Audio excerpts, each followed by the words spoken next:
Hi welcome back ටු මයි YouTube channel. ඔයාලා හැමෝම ආදරෙන් මගේ YouTube channel එකට පිළිගන්නවා. මම අද මේ ලෑස්ති වෙන්නේ යාළුවෙක් එක්ක පොඩ්ඩක් එළියට යන්න. මට යාව ටික කාලෙකින් හම්බුනේත් නැහැ. ඒ වගේම මට කරගන්න වැඩ ටිකකුත් තියෙනවා. ඉතින් අපි දෙන්න අද පොඩ්ඩක් එළියට යන්න හිතුවා. මට ස්ටඩීස් කරන වෙලාවට වර්ක් කරන වෙලාවට හරිම සැහැල්ලුවෙන් ඉන්න ඕනි. ඉතින් ඒ නිසා ඒකට මැච් වෙන විදිහට මම රෙඩි වෙලා දැන් යන්න තමයි හදන්නේ. ටිකක් වැඩි වෙලාවක් අපිට ඉන්නත් තියෙනවා. ඉතින් ඒ වගේම අපිට ඉස්සරහට තියෙන වැඩක් ප්ලෑන් කරගන්නත් තියෙනවා. ඉතින් මගේ ස්ටඩීස් වලට ඕන බඩු ටිකත් මෙන්න මේ විදිහට රෙඩි කරගත්තා. මොකද අපි ටිකක් වෙලා ඉන්න නිසා මට පුළුවන් වෙයි කියලා හිතුවා වැඩ ටික ඔක්කොම ඉවර කරගන්න. ඉතින් අපි හෙට ගියා. ගියාට පස්සේ මුලින්ම මට ගිෆ්ට් එකක් හම්බුණා. එයා මට ඇත්තටම මෙන්න මේ ලස්සන ගිෆ්ට් එක ගෙනත් තිබුණේ. ලස්සන ඉයරින්ග්ස් තිබුණා ඒකේ. මම ඒකට හරිම ආසයි. ඉතින් යාට මම මතක් කරලා තිබුණා. මම ඔන්න ඔය විදිහට චුට්ටි වෙලාවක් කතා කර කර හිටියා වැඩ කරන එක පැත්තකට දාලා. ඊට පස්සේ තමයි අපි දෙන්නගේ වැඩ කරන්න පටන් ගත්තේ ඇත්තටම. මට ඉස්සරහට කරන්න තියෙන වැඩ ටික මම ප්ලෑන් කරගෙන නෝට් ඩවුන් කරලා තිබුණේ. ඉතින් එතනින් මට වැඩ කිහිපයක්ම කරලා ඉවර කරගන්න පුළුවන් වුණා මේ දවසේ. ඇත්තටම මම කලින් කිව්වා වගේ වැඩ කරද්දි මට ටිකක් නිදහසේ ඉන්න ඕන. ඒකයි මම එළියට ආවා වුණත් හරිම වෙනස් විදිහට ඉන්න එක ගණන් ගන්න එපා.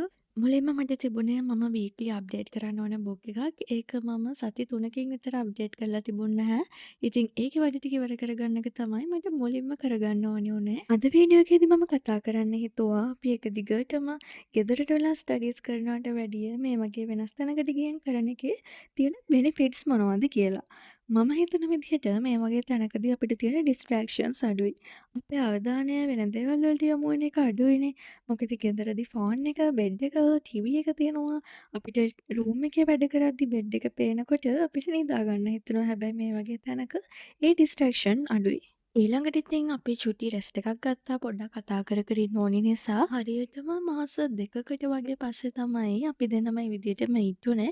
ඉතින් අපිට කතා කරන්න ගොඩාක් දේවල් ඉස්සර මම ඔෆිස් යන දවස්වල නම් අපි දෙන්න හැමදාම හම්බ වෙනවා. එතකොට ඒ දවස්වලට වෙන දේවල් එදාම කතා කරලා ඉවර කරන්න පුළුවන්. හැබැයි ඉතින් දැන් එහෙම නැහැ. මං ඔෆිස් යන්නේ නැති නිසා අක්කව මට හම්බ වෙන්නේ ටික කාලෙකට පස්සේ. රයිට්. එහෙමනම් ඉතින් ආයෙමත් අපි අද වීඩියෝ එකේ කතාවට යමු. මට හිතෙන විදිහට මේ වගේ තැනකදී අපිට ෆෝකස් කරන්න ලේසියි අපේ වැඩේට.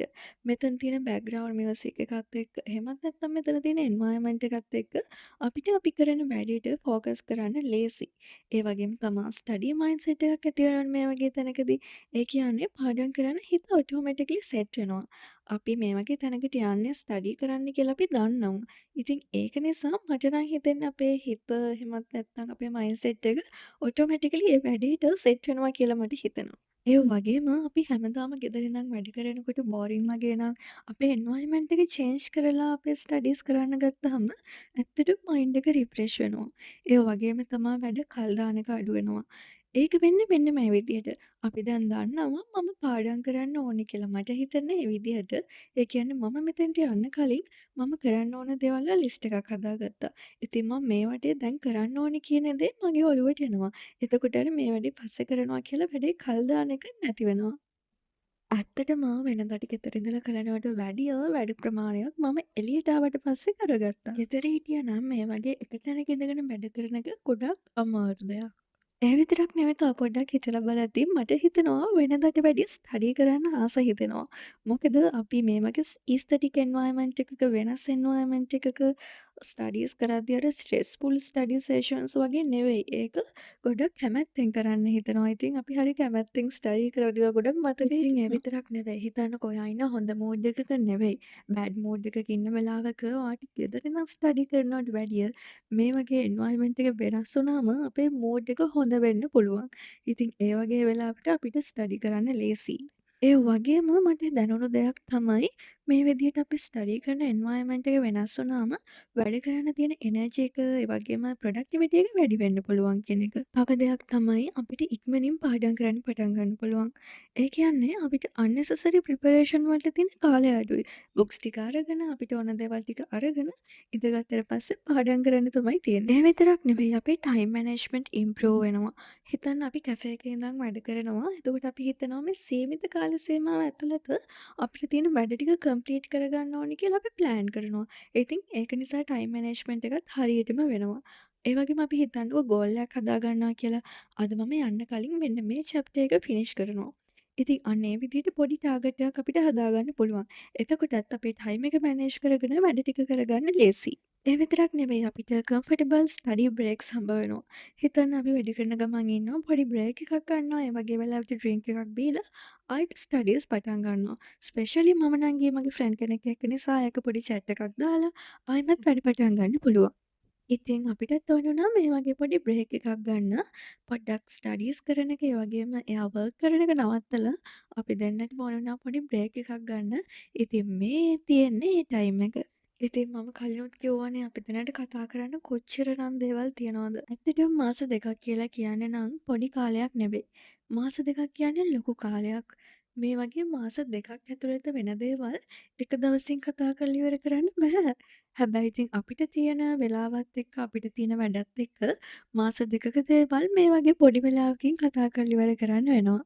ඒ විතරක් නෙවෙයි අද වැදගත්ම ටොපික් එක උනේ එයාගේ මේ දවස්වල සෙලිබ්‍රිටි ක්‍රෂ් එක. මම දන්නවා එයා මේ වීඩියෝ එක බලනවා කියලා. ඒ නිසා ඔන්න මම ඒක ගැන නම් වැඩිය කියන්න යන්නේ නැහැ. හරි හරි. අපි ආයෙමත් අද වීඩියෝ එකේ ටොපික් එකට යමුකෝ.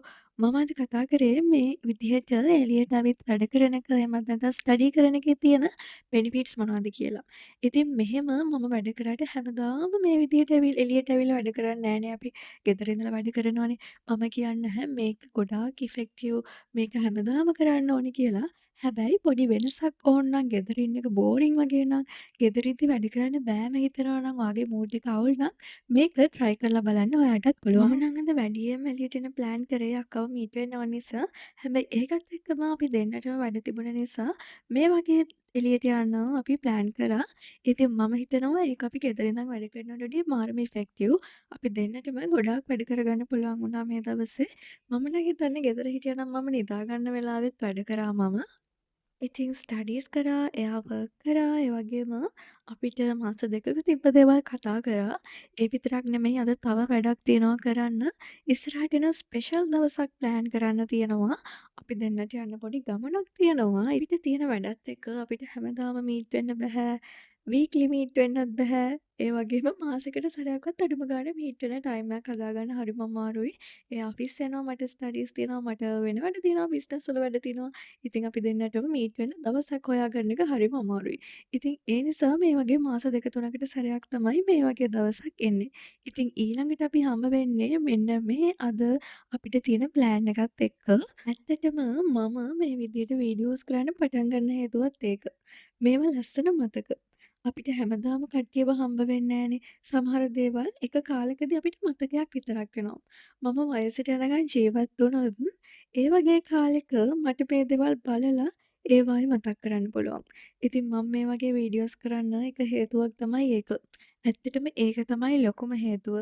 මේ මතකයන් මං ගාව ඉතුරු කරලා තියාගන්න එක.